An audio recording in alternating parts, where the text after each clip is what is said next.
بے شک آپ اس شخص کو ڈر سنائیں من اتبع ذکر، جو نصیحت کو مانے، وخشی الرحمن بالغیب، اور بن دیکھے رب کو مانے۔ یار جب کوئی دیکھ لے، سامنے آنکھوں کے آ جائے، تو پھر تو وہ فرعون نے بھی کہا تھا نا آمنت برب موسیٰ، میں موسیٰ کے رب پر ایمان لایا ہوں۔ تو دیکھ کے یہ تو بدبخت ایسے تھے، چاند ٹکڑے ہوتے دیکھا پھر بھی نہ مانا، اور مدینے والوں نے کچھ بھی نہ دیکھا، کہا ہم جانے وار دیں گے آپ کے نام پہ۔ تو کہا کہ محبوب وہ تیری راہیں تک رہے ہیں، وہ تیرا انتظار کر رہے ہیں، اور وہ بن دیکھے مان رہے ہیں۔ اللہ اکبر، الذین یؤمنون بالغیب، بن دیکھے انڈٹھے جو سودے کرتے ہیں۔ بڑا معروف نام ہے بہلول کا، مجاذیب میں سارا۔ مجذوب وہ ہوتا ہے کہ تجلیات کے وفود سے جس کا چراغ عقل ٹوٹ جائے، بجھ جائے، جس کا شیشہ عقل ٹوٹ جائے، اس کو مجذوب کہتے ہیں، لیکن اللہ کی قربت کے سائے میں وہ رہتا ہے۔ اقبال نے بھی کہا کہ نہ پوچھ ان خرقہ پوشوں کی، ارادت ہو تو دیکھ ان کو، ید بیضا لیے بیٹھے ہیں اپنی آستینوں میں، تمنا درد دل کی ہو تو کر خدمت فقیروں کی، نہیں ملتا یہ گوہر بادشاہوں کے خزینوں میں۔ رب اشعث اغبر مدفوع بالابواب لو اقسم علی اللہ لابر، بہت سارے لوگ کہ ان کے بال بکھرے ہوئے، حالت پراگندہ، تمہارے دروازے پہ ہیں، تم دھکا دے دو، بابا پرے چلا جا، لیکن فرمایا کبھی انہیں چھیڑنا بیٹھنا، اللہ کے نام پہ قسم ڈال دیں تو اللہ پوری کر دیتا ہے۔ ایسے لوگ بھی، یہ بخاری کی روایت ہے جو میں آپ کے سامنے پیش کی ہے۔ رب اشعث اغبر مدفوع بالابواب لو اقسم علی اللہ، اگر اللہ پہ کوئی قسم ڈال دیں، لابر، اللہ پھر پوری کرتا ہے، ان کی لاج رکھتا ہے پھر وہ، کیونکہ بندے جو اس کے ہوتے ہیں۔ بغداد کا بازار تھا، اور ایک حلوائی جو ہے وہ صبح صبح اپنی دکان سے جا رہا تھا کہ ایک فقیر آ نکلا، لکڑی کے کھڑاؤں اس نے پہنے ہوئے تھے، تو کہا بابا جی آؤ ذرا بیٹھو، تو اس نے گرم گرم دودھ نکال کر کے بابا جی کو پیش کیا۔ صبح کا موقع تھا، اس نے پیا اور اللہ کا شکر ادا کیا، اور اس کو بھی کہا تیرا بھی شکریہ، اور فقیر آگے چل پڑا۔ بازار کا منظر تھا، آگے ایک فاحشہ عورت اپنے دوست کے ساتھ، اپنے یار کے ساتھ سیڑھیوں پر بیٹھ کے موسم کا لطف لے رہی تھی۔ یہ آج کل جس طرح ہلکی ہلکی بوندا باندی ہو تو جی چاہتا نا کہ باہر آئیں اور منظر دیکھیں، تو ساون کی رت لگی ہوئی تھی، ہلکی ہلکی بوندا باندی تھی، تو سیڑھیوں پہ بیٹھ کے وہ موسم کا لطف لے رہے تھے کہ یہ فقیر اپنی موج میں بازار سے گزرا، تو لکڑی کے کھڑاؤں تھے، کیچڑ اڑ کے کبھی دائیں گرتا تھا کبھی بائیں گرتا تھا، ایک چھینٹا اڑا اور اس عورت کے لباس پہ جا گرا۔ اس کے پاس اس کا بیٹھا ہوا جو یار تھا اسے بڑا غصہ آیا، اٹھا اور آ کے فقیر کے منہ پہ تھپڑ مارا۔ فقیر بنے پھرتے ہو، چلنے کی تمیز بھی نہیں ہے، قیمتی لباس ضائع کر دیا۔ فقیر نے آسمان کی طرف دیکھا اور ہنس کے کہا مالک تو بھی بڑا بے نیاز ہے، کہیں سے دودھ پلواتا ہے کہیں سے تھپڑ مرواتا ہے۔ حضرت داتا گنج بخش علی حجویری کشف الماجوب میں لکھتے ہیں فقیر اتنی دیر تک فقیر نہیں بنتا جب تک خدا کی رضا پہ راضی نہیں ہو جاتا۔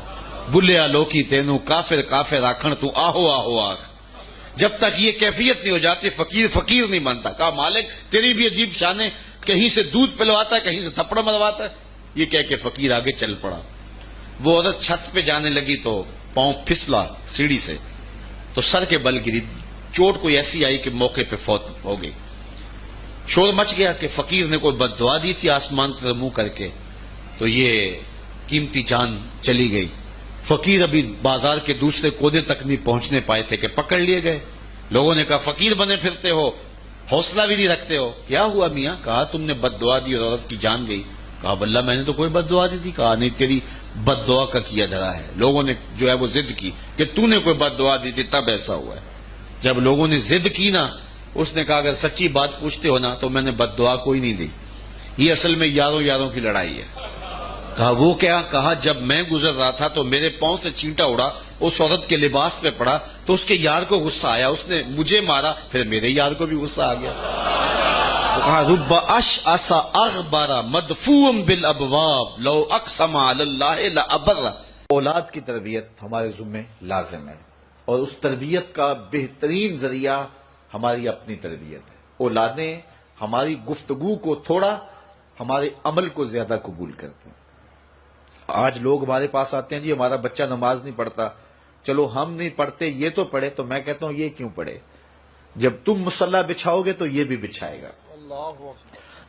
تو ہم نے اپنے عمل سے اپنی اولاد کو جو ہے وہ سیدھا کرنا ہے اور ان کو درست راستے پہ لانا ہے. بالخصوص بچے جب چھوٹے ہوتے ہیں اس وقت وہ ماں باپ کی بات کو غور سے سنتے ہیں. انہیں ماں باپ سے بہت زیادہ محتاجی ہوتی ہے، ضرورت مند ہوتے ہیں اور ماں باپ کی عادات کو کاپی کرتے ہیں. اور عموماً ہم بچوں کو اس عمر میں توجہ نہیں دیتے. 4 سال سے لے کر کے 8-9 سال تک کی عمر کا بچہ انتہائی توجہ کا مستحق ہے کہ ماں بھی توجہ دے، باپ بھی توجہ دے. اس کے بعد پھر آہستہ آہستہ وہ مانوس ہونے لگتا ہے اپنے دوستوں سے، اور بالخصوص 12-13 سال کے بعد وہ مانوس ہو جاتا ہے اپنے دوستوں سے. پھر اس نے جو سیکھنا ہے وہ دوستوں سے سیکھتا ہے. اگر دوست اچھے ہوں گے وہ اچھائیاں سیکھ جائے گا، اگر دوست برے ہوں گے تو وہ برائیاں سیکھ جائے گا. اس وقت ہم پریشان ہوتے ہیں کہ ہماری اولاد ہمارے پاس بیٹھتی نہیں ہے. اصل اس کی اب بیٹھنے کی عمر نہیں رہی، کیونکہ وہ تمہارے ہم عمر نہیں ہے کہ تمہارے ساتھ بیٹھیں، اور اب وہ بچے بھی نہیں رہے تو وہ اپنی ہم عمر نسل کو تلاش کریں گے. اس وقت ہم اگر اولاد کو کھینچیں گے تو وہ ہمارے پاس نہیں آئے گی. وقت جو تھا وہ ہم نے ضائع کر دیا. لیکن ہمیں پھر بھی اس دور میں اولاد سے غافل نہیں ہونا چاہیے. ہمیں ایک تو کوشش کرنی چاہیے کہ اچھے لوگوں کی دوستی ان بچوں کے ساتھ جو ہے وہ پیدا کرنے کی کوشش کریں. المرء علی دین خلیلہ فلینظر احدکم من یخالل. رسول اللہ صلی اللہ علیہ وسلم نے ارشاد فرمایا ہر شخص اپنے دوست کے دین پہ ہوتا ہے، تو جب وہ دوستی لگانے لگے تو دیکھے کہ وہ دوستی کس سے لگا رہا ہے. تو جب یہ عمر بچوں کی پہنچ جائے تو اس وقت یہ خیال کیا جائے. اور حضرت سیدنا علی المرتضی رضی اللہ تعالی عنہ نے فرمایا کہ 15 سال سے لے کر کے 20 سال تک کی عمر انتہائی اہم عمر ہے، اور اس عمر میں ہی نظریات بنتے ہیں اور خیالات پختہ ہوتے ہیں. تو جس نے اس عمر کو سنبھال لیا اس نے اپنی زندگی سنوار لی، اور جس کی یہ عمر بگڑ گئی اس کا سب کچھ بگڑ گیا. اس وقت میرے خیال کے مطابق 15 سے 20 سال تک کی اس عمر کو دوست بھی نہیں اتنا بگاڑ سکتے، معاشرہ بھی اتنا نہیں بگاڑ سکتا. اس عمر کو اس وقت سب سے زیادہ جو چیز بگاڑ رہی ہے وہ ہمارا سوشل میڈیا ہے، ہمارا الیکٹرانک میڈیا ہے، اور یہ موبائل جو ہر بچے کے ہاتھ میں آ گیا ہے. تو کم از کم 15 سال سے لے کر 20 سال تک کی عمر کے بچوں کو آپ موبائل لے کر نہ دیں، اور انتہائی ضرورت پر ان کو استعمال کرنے کی اجازت دیں.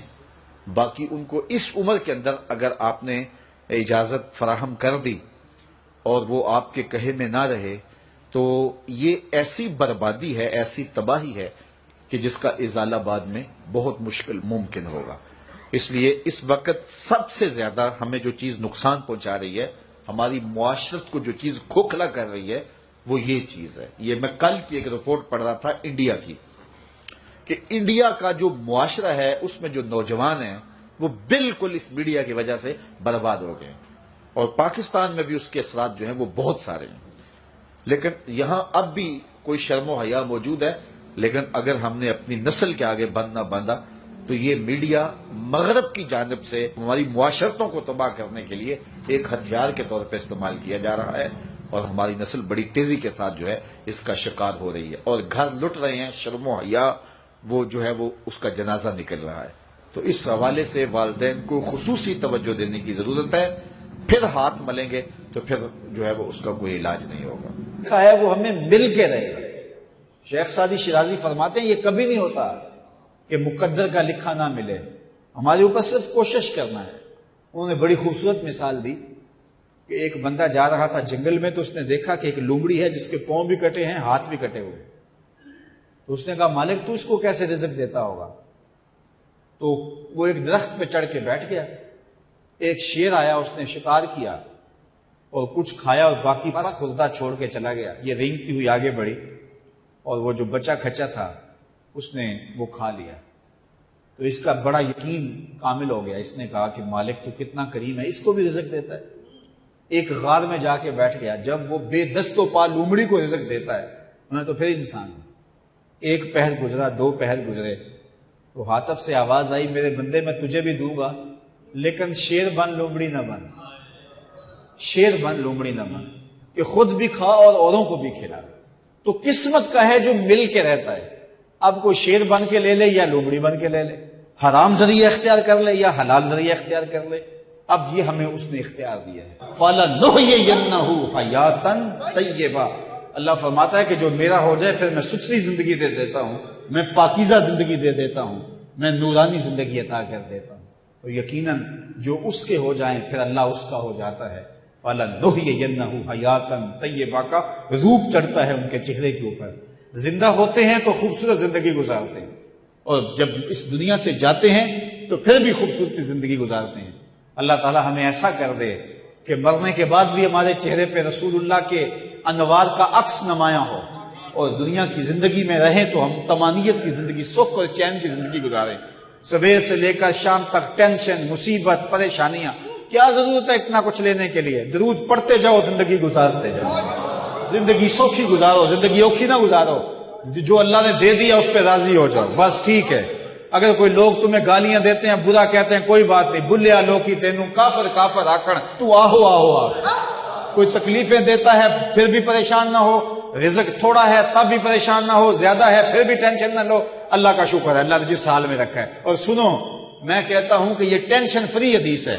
حضرت علی المرتضیٰ فرماتے ہیں جو اللہ کے دیے گئے تھوڑے رزق پہ راضی ہو گیا، اللہ قیامت کے دن اس کے تھوڑے عملوں پہ راضی ہو جائے۔ جو اللہ کے دیے تھوڑے رزق پہ راضی ہو گیا، اللہ قیامت کے دن اس کے تھوڑے عملوں پہ راضی ہو گیا۔ تو خوش نصیب ہیں وہ لوگ جو اپنی زندگی کو اللہ کی رضا میں گزارتے ہیں اور اپنی آخرت کو بھی اس کی رضا کے سائے میں لے جاتے ہیں۔ اللہ تعالیٰ مجھے آپ کو اپنی رحمتوں کے سائے میں رکھے، دنیا آخرت کی بہاریں نصیب فرمائے۔ آقا کریم علیہ السلام کی مجلس نور سجی ہے۔ حضرت انس بن مالک رضی اللہ تعالی عنہ روایت کرتے ہیں، ایک شخص آیا اور حضور کی خدمت میں عرض گزار ہوتا ہے، متی الساعہ یا رسول اللہ، اے پیارے رسول صلی اللہ علیہ وسلم، قیامت کب آئے گی؟ اگر ایک طالب علم پوچھ رہا ہو کہ استاد جی امتحان کب ہوں گے، تو اس کا مطلب صاف صاف یہ ہے کہ اس نے بھرپور تیاری کر رکھی ہے اور بے چینی سے اسے امتحانات کا انتظار ہے۔ تو اس نے کہا متی الساعہ، قیامت کب آئے گی؟ تو حضور نے اس کو جو جواب دیا، فرمایا ما عادت لہا، قیامت کا پوچھ رہے ہو، اس کے لیے تیاری کیا کر رکھی ہے؟ تو شخص کا جواب سنیے، اس نے عرض کی ما عادت لہا من کثیر صلاۃ ولا صوم ولا صدقہ ولکن احب اللہ ورسولہ، میں قیامت کی تیاری کے لیے نمازوں، روزوں اور صدقات کی کثرت نہیں رکھتا۔ بعض ہمارے خطبہ جوش خطابت میں کہہ دیتے ہیں کہ اس نے کہا کہ یا رسول اللہ، نہ میں نمازیں پڑھی ہیں نہ میں روزے رکھے ہیں۔ یہ کیسے ہو سکتا ہے کہ ایک صحابی رسول ہو اور وہ نماز نہ پڑھتا ہو اور وہ روزے نہ رکھتا ہو؟ اس نے روزوں اور نمازوں کی کثرت کی نفی کی ہے۔ لفظ جو حدیث کے ہیں وہ یہ ہیں، اس نے کہا ما عادت لہا من کثیر صلاۃ ولا صوم ولا صدقہ، میرے پاس نمازوں اور روزوں اور صدقے کی کثرت نہیں ہے۔ اس بات پہ مجھے کوئی تیاری کی صورت میں ناز نہیں ہے کہ میرے پاس بہت ساری نمازوں کا ذخیرہ ہے، صدقات میں نے بہت سارے کیے ہیں، لیکن جو میری تیاری ہے وہ یہ ہے ولیکن احب اللہ ورسولہ، میں اللہ اور اس کے رسول سے پیار کرتا ہوں، میری بس یہی تیاری ہے۔ تو اس جواب پر حضور علیہ السلام نے جو ارشاد فرمایا وہ سننے کے قابل ہے۔ آقا کریم علیہ السلام نے ارشاد فرمایا انت مع من احببت، تو جس کے ساتھ محبت کرتا ہے اسی کے ساتھ ہوگا۔ اب حضرت انس بن مالک رضی اللہ تعالی عنہ اپنی رائے دیتے ہیں، فرماتے ہیں فما فرحنا بے قول نبی صلی اللہ علیہ وسلم انت مع من احببت، کہتے ہیں ایمان لانے کے بعد زندگی میں کبھی اتنی خوشی نہیں ہوئی تھی جتنی خوشی اس قول کو سن کے ہوئی کہ حضور علیہ السلام نے فرمایا کہ تم اس کے ساتھ ہوگے جس سے محبت کرتے ہو۔